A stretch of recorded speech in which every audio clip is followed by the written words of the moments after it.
네, 안녕하세요. 네, 신호가사입니다. 자, 이제 2019년 보호세사 기출문제에 대해서 이제 해설을 할 텐데요. 보면은 이제 1교시부터 하겠습니다. 그리고 1교시가 다 끝나고 2교시가 다 끝나고 이제 3교시 다 끝나고 이제 5교시까지 있죠? 다 끝나면은 이번 기출 문제에 대해서 제가 평을 할 거예요. 어떻게 나왔는지. 그래서 일단 문제를 빨리 봐야 되니까 그 평을 할 거고, 그다음에 이제 1교시부터 설명드리면은 이제 보호세사를 이제 처음 공부하신 분들 같은 경우에는 이제 개념을 좀 이해하기 어렵습니다. 그래서 최소한 그 기본 강의를 한 번이라도 듣거나 아니면 이제 현업에서 이제 업무를 하신 분들 같은 경우에는 지금 이 강의를 들어도 상당히 도움이 될 겁니다. 그렇죠? 그래서 이제 지금 생판 모르는 상태에서 보호세사 시험을 준비하는데 이거를 먼저 듣는 거는 좀 무리가 있어요. 왜냐면은 모든 게 다 개념들이 다 얽히고 섞였기 때문에 다 알아야 되거든요. 이거에 대해서 어느 정도라도. 그래서 한번 기본 강의 쭉 들으시고 그다음에 이걸 보시면 됩니다. 그렇죠? 자, 그다음에 이제 보호세사 기출문제에서 이제 1교시를 할 텐데 총 5과목이죠. 1교시 할 텐데 1교시 같은 경우는 수출입 통관입니다. 통관 파트예요. 근데 과목 이름은 수출입 통관이라고 되어 있는데 실질적으로는 시험 범위를 말씀드리겠습니다. 실질적인 시험 범위는 관세법, 그다음에 관세법 시행령, 그다음에 관세법 시행규칙, 그다음에 이제 관세청장이 이제 그런 관세법 령, 시행규칙에서 이제 관세청장이 정한다라는 것들이 있어요. 이건 뭐 고시입니다. 그래서 관세청장이 정하는 고시가 있어요. 그래서 고시를 보면은 첫 번째는 이제 수입통관 사무처리에 관한 고시가 있습니다.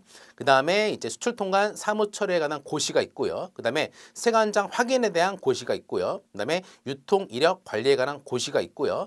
그 다음에 이제 그 뭐죠? 그 다음에 이제 그 활어, 그렇죠? 활어 같은 것도 수입할 때 또 관련된 고시가 있고요. 그래서 이런 것들이 좀 있어요. 그래서 이런 것들에 대해서 이제 그 관련된 고시들이 양이 상당히 많은데 지금 제가 말씀드린 한 50개가 넘습니다. 근데 그 중에서 제가 지금 아까 열거해 드린 것들이 조금 문제가 나옵니다. 그래서 결론을 짓자면은 관세법 시행령, 관세법 시행규 중에서는 거의 한 70% 정도의 문제가 나오고요. 그다음에 나머지 파트의 나머지 30%는 지금 말씀드린 그런 고시 내용이 나옵니다. 근데 중요한 게 있어요.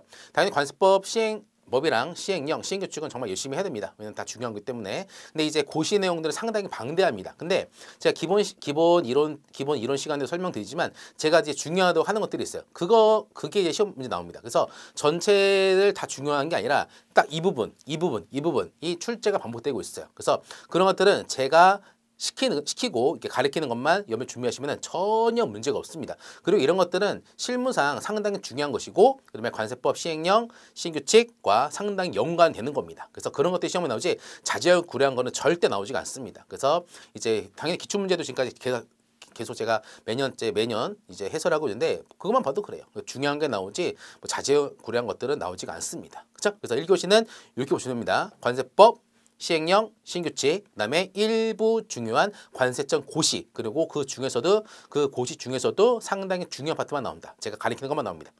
자, 그러면 이제 그 해설을 하도록 하겠습니다. 그래서 해설 같은 경우에는 제가 좀 상세하게 할 거예요. 왜냐면 그 문제에 대해서 답만 맞추면 의미가 없어요.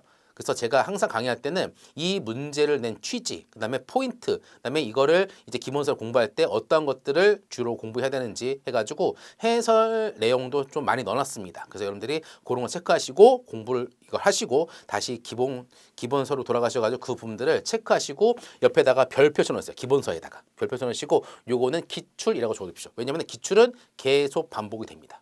그래서 해당 조문이 기출했다 해가지고 다음에 안 넣는 게 아니에요. 반드시 나옵니다. 어떠한 형태로든 바꿔가지고 나올 수밖에 없어요. 그렇죠? 자, 보겠습니다. 자, 이제 2019년 이제 보호사 기출문제 해설 강의를 할 텐데 이제 2019년도에는 이제 1교시는 25개 문제가 나옵니다. 그렇죠? 자, 보면은 1과목이죠. 수출입 통관 절차라고 배웠습니다. 그렇죠? 아까 제가 그래서 이 과목에 대한 출제 범위를 말씀드렸어요. 자, 그러면은 문제부터 볼까요? 자, 보시면은 관세법상 원산지 증명서 유효 기간으로 맞는 것은 이라고 나왔습니다. 자, 첫 문제니까 조금 이제 문제 어떻게 푸는지 한번 볼게요. 자, 보면은 여기서 핵심어는 딱 정해졌어요. 뭐냐? 핵심어는 관세법상 원산지 증명서 CO죠. Certificate Origin. 그다음에 유효 기간. 유효기간으로 맞는 것을 문제가 나왔습니다. 그래서 실제 시험 볼 때 여러분들이 이런 것들을 빠르게 축축축축 하고 보면은 상당히 좋아요. 그러면은 실수가 줄어듭니다. 그게 포인트. 첫 번째 포인트는 문제에 보면은 다 조건들이 있다. 요거를 짝짝짝 하고 맞는 것은 같은 경우는 이렇게 동그랗게 치고 하는 게 좋습니다. 이건 시간 버리는 게 아니에요. 중요합니다. 그러니까 이런 게 실수를 주는 거예요. 보면은 우리가 이제 많은 문제 풀게 되는데 보면은 꼭 실수해서 막 틀립니다. 보면은 그래서 이제 옳지 않은 것, 옳은 것이 있는데 맞는 것은 이런 문제는 이런 것들이 좀 난이도가 있는 거예요. 그래서 그 틀린 거 찾는 문제는 틀린 문제 찾는 게 한 80%, 근데 맞는 거 찾는 게 한 20% 정도 나오거든요. 모든 웬만한 객관 시험 같은 경우는. 근데 맞는 것은이라는 게 찾는 게 어렵습니다. 왜냐하면 다 알아야 돼. 그렇죠? 자, 그래서 보면은 관습부상 원산지면서 유효기간으로 맞는 것은 이라고 되어 있습니다. 자, 원산지면서는 항상 유효기간이 있어요. 그래서 원산지면서 해가지고 부품 있죠? 수출자, 수입자, 우리나라 물품 들어올 때 있고 그 어떤 물품, 그다음에 이 물품이 원산지를 충족하는지 충족 안 하는지에 대해서 나와 있습니다. 그렇죠? 그래서 이 물품에 대한 그 태생을 묻는 거죠. 그렇죠? 자, 여기서 유효 기간에 쓴다. 원산지 증명서 이게 있다 해가지고 뭐 1년, 2년, 3년 계속 쓸 수가 있는 게 아니에요. 원산지 증명서는 그 발행일로부터 언제까지로 되어 있습니다. 그때까지 이제 수입 신고를 할 때 제출돼야지만이 유효가 유효합니다. 그래서 뭐 2019년 뭐 지금 2월 달에 물품이 들어와 수입 신고가 됐는데 웬걸 원산지면서는 2016년도 거예요. 이게 말이 됩니까? 안 되죠. 이거는 제출해봤자 효력이 없어요. 이거 뭐다? 유효기간은 효력과 관련이 있는 것이다 라는 겁니다. 자, 그래서 읽어볼게요. 자, 이거는 이제 관습법이 있는 겁니다. 자, 세관장에게 제출하는, 세관장 왜 제출합니까? 수입 신고를 할 때 수리 누가 한다? 세관장이 합니다. 수입 신고도 세관장이 하는 것이고, 자, 제출하는 원산지면서는 예외가 있어요. 예외가 있습니다. 예외적인 경우를 제외하고 원산지증명서 제출일로부터 언제? 수입 신고할 때 제출합니다. 제출일로부터 백 해가지고 얼마 이내에 발행된 것이어야 한다라고 되어 있어요. 그렇죠? 자, 보면은 답은 1년입니다. 그래서 원산지면서는 이제 거의 다 우리 시험에 상관없지만 FTA 원산지면서나 뭐나 일반적으로 1년이에요. 1년. 그래서 소급해가지고 1년 이내에 발행된 것이어야 한다로 되어 있습니다. 이거 뭐다? 요건입니다. 요건. 이 원산지 증명서가 수입 신고를 할 때 효력 받기 위해서는 얘는 뭐다? 1년 이내에 발행된다. 1년 숫자. 그렇죠? 자, 그래서 정답은 나번이죠. 1년. 자, 보면은 여기 나왔습니다. 제가 이렇게 해설지에다가 다 이렇게 근거를 적어놨어. 근거죠. 항상 모든 시험은 근거에 대해서 나옵니다. 근거가 없으면 시험을 낼 수가 없어요. 그래서 보면은 이게 염두하셔야 돼요. 제가 아까 서두에 말씀드린 것처럼 우리 시험법이, 수출이 통과된 시험법이 뭐다? 관세법, 그다음에 시행령, 그다음에 시행규칙. 관세법 누가 정한다? 법률로서 국회 정합니다. 그다음에 시행령 같은 경우에는 이제 대통령령으로 정하는 것이고, 그다음에 시행규칙 같은 경우는 기재부령으로 정하는 거예요. 그렇죠? 자, 보면은 이제 범위가 나와 있어요. 그래서 여기는 뭐다? 관세법 시행령 236조입니다. 자, 이런 것들은 외울 필요가 없어요. 전혀 외울 필요가 없습니다. 이것도 시험 목적상 중요한 것이지 시험법 어디까지인지 중요한 것인지 이것도 그렇게 중요한 거 아니에요. 그렇죠? 보면 이제 이 내용이 중요한 것이죠. 자, 제가 이제 해설을 달 때도 이 내용에 대해서 압축하지는 않았습니다. 압축하지 않았어요. 그래서 이제 제가 이제 기본서를 지금 개정을 거의 다 하고 있는데 개정점이 좀 많거든요. 그리고 편집도 많이 하고 있어요. 상당 줄이려고. 근데 해설 같은 경우는 제가 이렇게 원문을 넣습니다. 원문을. 왜냐면은 원문을 봐야 돼요. 근데 중요한 게 선생님 원문이 너무 길어요. 이거 다 어떻게 정리를 해야 돼요? 하지만 우리 시험은 객관식이에요. 그렇기 때문에 이 원문에 대해서 여러분들은 머릿속에 지금 이만큼의 양이 있지만 이만큼의 양이 100이라 하면은 여러분들은 이거를 얼마 줄인다? 30 정도로 줄여야 돼. 30 정도로. 뭐냐? 그거 어떻게 줄인다? 뭘로써? 핵심어로써. 핵심어로써 여러분들은 줄여줘야 돼요. 머릿속에 넣는 것들은. 그렇죠? 별도로 뭐 서브노트 다 필요 없어요. 제가 이제 나중에 요약집도 다 낼 겁니다. 그거 보면 돼요. 그러니까 시간을 버리면 안 됩니다. 그래서 30%만 핵심을 넣으면 안 돼. 이 30% 핵심어에 대한 선택은 누가 하냐? 제가 이거를 도와드린다는 거예요. 그래서 여러분들이 이 문제가 나오면은 지금 여기에 있는 이 규정만 알면은 시험에 다 맞출 수가 있거든요. 그리고 이 규정 내에서 이거 한 줄 한 줄 해가지고 거기다 넣은 다음에 조금 고치는 겁니다. 출제를 할 때. 보면은 그래서 요 내용이 있지만 여러분들이 이거를 30% 핵심으로서 줄여가지고 머릿속에 넣는 겁니다. 이론을 알고 그래서 수업을 듣는 거예요. 그렇죠? 자, 그래서 보면은 나왔습니다. 제3항에 따른 원산지 증명서에는 해당 수입품에 제가 아까 종이 하나 그렸죠. 여기에 품명, 수량 이 물품이 어디서 생산이 됐는지 생산지랑 수출지는 다릅니다. 그렇죠? 보면은 중국에서 만들어서 운송돼가지고 홍콩에서 출발했다. 그러면 수출지는 어디예요? 수출지는 홍콩. 생산지는 어디? 중국. 그렇죠? 원산지는 어디예요? 그러면 중국입니다. 왜냐? 홍콩은 단순히 경유만 했기 때문에. 그렇죠? 그래서 생산지. 그다음에 수출자. 홍콩이죠? 아까 계시는 등 관세청이 정하는 사항이 적혀 있어야 됩니다. 원산지 증명서에는 머릿속에 뭐가 있다? 아, 이러한 품명 등이 적혀 있어야 되는구나. 끝. 자, 그다음에 제출로부터 제출 언제 하냐? 제출을 일반적으로 이제 수입 신고를 할 때 제출합니다. 누구한테? 세관장한테 수입 신고하죠. 세관장한테 제출합니다. 그래서 이게 문제죠. 제출부터 소급해가지고 뭐다? 1년 이내에 발행된 것이어야 한다라고 되어 있습니다. 그래서 뭐다? 핵심은 원산지 증명. 첫 번째, 원산지 증명서는 관세청장이 정하는 품명 등이 적혀 있어야 된다. 첫 번째. 두 번째, 원산지 증명서는 유효 기간이 있다. 자, 뭐는 제출일로부터 소급해가지고 1년 이내에 발행된 것이어야 된다. 그러면 원산지 증명서 뭐가 있다? 발행일이 나와 있구나. 이슈잉 데이트가 나와 있구나. 그 날짜, 그다음에 제출일, 수입신고일로부터 1년 이내에 그 날짜가 있어야 되는구나 라는 겁니다. 그래야지만이 원산지 증명서는 유효하다라는 거예요. 그죠? 뭐다? 그래서 이 사항 뭐다? 유효성에서 말하는 거지. 뭐다? 두 가지. 그러니까 이렇게 하고 끝나는 겁니다. 머릿속 뭐? 관세청장이 정하는 사항이 적혀 있습니다. 끝. 두 번째, 제출부터 소급해가지고 1년 이내에 발행된 것이 된다. 이 문장이 어떻게 됐습니까? 30% 줄어들었어. 30%로. 그렇죠? 이렇게 공부하는 겁니다. 공부. 그렇죠? 그래서 이렇게 압축해야 되는 거지. 항상 책을 읽을 때마다 쭉쭉쭉 읽고 나서 아무도 기억이 안 나? 그러면 공부한 게 아니에요. 그렇죠? 당연히 까먹죠. 그렇죠? 하지만 이렇게 반복하게 되면은 이렇게 압축해가지고 요거 핵심은 두 가지. 라고 할 수가 있습니다. 자, 그다음에 아래를 보겠습니다. 자, 하지만 다음 각 호의 구분에 따른 기간은 제외한다라고 되어 있어요. 그렇죠? 자, 보면은 원산지 증명서 제출일이 있고 지금 이거 세부적 하는 겁니다.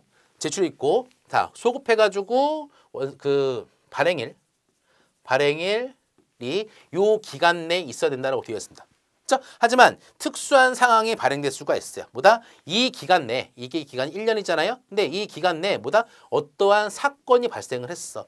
천재지변 발생하거나 어떠한 사건이 발생했습니다. 그렇죠? 그런 경우는 뭐다? 이 기간만큼 이게 늘어나는 거야. 왜냐면은 이러한 사유가 발생해가지고 이런 기간에 대해서는 제출할 수가 없었으니까. 그죠? 볼게요. 자, 원산지면서 발행 후 1년 이내 해당 품이 수입항에 도착하였으나 수입신고는 1년을 경과하는 경우라고 되어 있습니다. 말씀드렸죠? 제출일보다 수입신고일이다.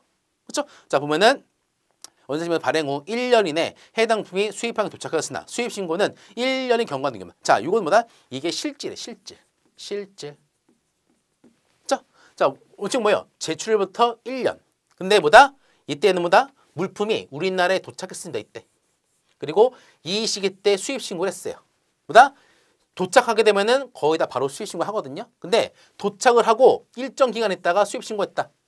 뭐다? 결론은 우리나라 도착일이 기준이라는 겁니다. 이게 그래서 이렇게 그 1번이라는 사항을 적어 놓은 거예요. 그렇죠? 이러한 원래는 도착하게 되면 바로 수입 신고하게 되지만 참고로 있기 때문에 이것에 대해서 뭐다?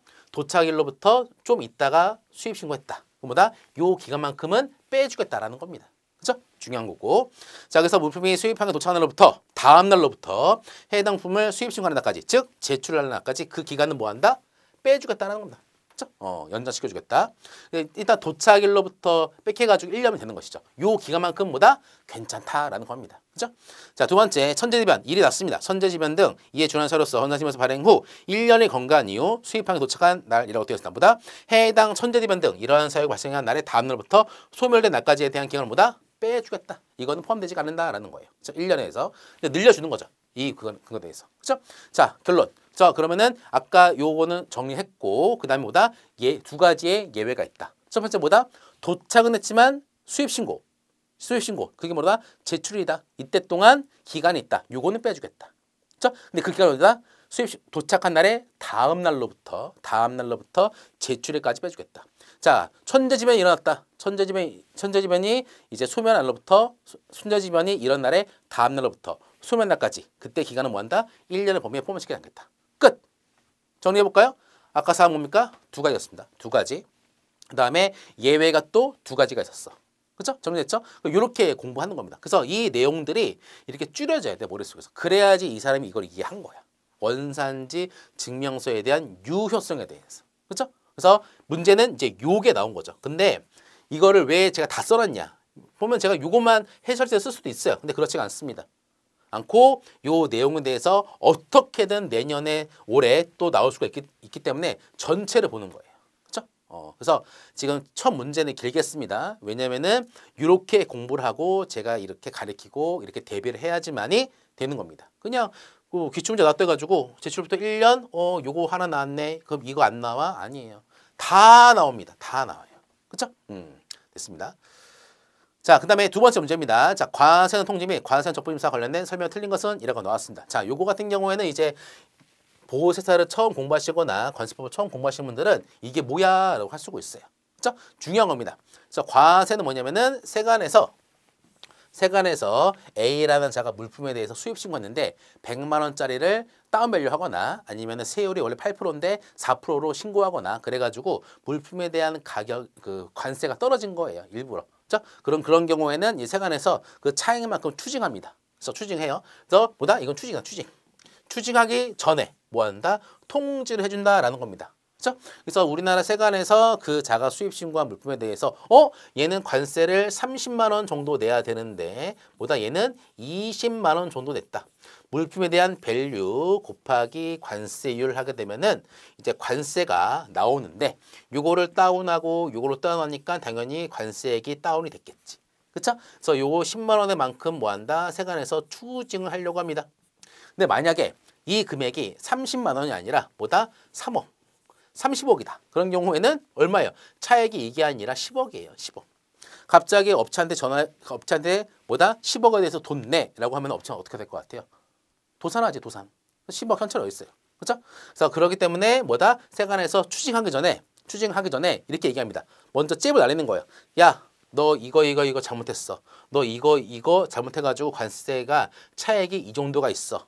우리 너한테 이거를 추징을 할 거야 라고 하는 겁니다. 누가? 세관장이 하는 겁니다. 그러면은 그 자는 그거를 들었죠?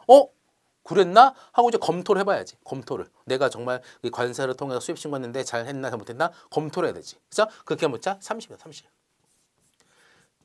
과세전 통지가 오게 되면은 이 자는 30일 동안 생각합니다. 이게 내가 잘못한 건가? 아니다. 너네 세관이 잘못한 거야. 우리 거 맞게 신고했어. 그렇죠? 그렇게 합니다. 그 다음에 30일 내에 뭐 한다? 그 세관장. 만약에 이 사람이 안산 세관이라면은 그 우리나라 세관 전국에 한 50몇 개가 있거든요. 그러면은 그 구역 세관별로 본부 세관이 있어요. 서울 본부 세관, 광주 본부 세관, 대구 본부 세관, 뭐 부산 본부 세관. 그렇죠? 그렇게 본부 세관들이 있어요. 그러면은 만약에 어디 그 세관에서 어떠한 의정부 세관에서 추징을 하려고 한다. 그런 경우에는 누구? 의정부 세관 관할하는 서울세관장한테 뭐 한다? 얘기합니다. 지금 의정부 세관장이 나한테 추징하려고 그래요. 정말 그 세관장이 정말 추징하는 게 이게 맞는지 틀린지 서울세관장 당신이 한번 뭐 한다? 요 옳고 그름에 대해서 심사를 해주세요 라고 뭐 한다? 과세전 적부심사를 청구할 수가 있습니다. 자, 그러면 세관에서 뭐 한다? 관세심사위원회 열어가지고 정말 이게 맞는지 틀린지 이제 얘기를 해주는 거예요. 그러면은 그 얘기해 줬죠. 그거 안산세관장이 맞아. 너 이만큼 추징해야 돼. 라고 하고. 그럼 뭐 한다? 그러면 그대로 안산세관장은 그 자한테 추징할 겁니다. 그런데 검토를 해보니까 안산세관장이 추징한 게 틀려. 그런 경우에는 이제 서울세관장 안산 얘기하지. 너 이거 다시 검토해봐. 라고 할 수가 있는 거죠. 그렇죠? 그래서 이건 뭐다? 일이 벌어지기 전에 하는 사전적 권리구제제도다. 라는 겁니다. 중요한 거예요. 관세적부심사. 그래서 문제 이렇게 나온 이유는 두 개는 연관되는 거죠. 이렇게. 그래서 이렇게 문제가 나온 거예요. 틀린 것은 이런 문제입니다. 그래서 이렇게 5개 중에서 틀린 거를 찾으면 되는 거예요. 그렇죠? 자, 보면은 이게 틀린 겁니다. 자, 세관장은 수입신고 수리 후 세액심사 결과 세액심사는 이제 그 수입신고 수리 후 세액심사는 사후 세액심사입니다. 네, 수입신고 수리하는 거는 사전 세액심사고 이것도 대상이 있죠. 무지 중요한 거. 자, 사후 세액심사를 했습니다. 보다 부족세액을 징수하는 경우 과세원 통제를 생략할 수 있다라고 되어 있습니다. 틀렸죠? 자, 보면은 세관장은 수입신고 수리 후 세액심사를 한 결과 부족세액을 징수하는 경우에는 과세원 통제를 생략할 수가 있는 게 아니에요. 과세원 통제를 생략할 수 있는 경우가 열거가 되어 있습니다. 열거가. 뭐냐면은 이 과세 통제 생략할 수 있는 경우는 뭐냐면은 안산세관장이 이 자한테 그 추징을 하려고 해서 과세전에 통지를 했어. 내가 너 추징을 했다라고. 근데 추징하게 되면은 추징할 필요가 없거나 명백하거나 아니면은 추징하는 경우에는 그 과세 통제를 하는 경우에는 어떠한 제척기간이 도래하거나 관세 부과한 제척이 도래하거나 그렇게 좀 급박한 경우에는 과세원 통제 생략하지가 않습니다. 첫 번째 명백한 경우도 이 추징이 명백한 경우, 그 다음에 그 제척기간이 점점 가까우는 경우 그런 경우는 과세원 통제 생략할 수가 있어요. 하지만 생략보다 대상이 나와 있습니다. 근데 이거는 대상에 해당되지가 않아요. 그렇죠? 자, 그러면 나머지는 다 대상에 해당이 되는 거겠죠? 아니 관련 맞는 거겠죠. 자, 세관장은 납부세액이나 납부한 세액이 부족한 금액을 징수하고자 하는 때에는 미리 납세자에게 그 내용 서면으로 통지한다. 이게 바로 뭐다? 과세전 통지다. 과세전 통지. 미리 알려준다. 미리 잽을 날리는 것이다.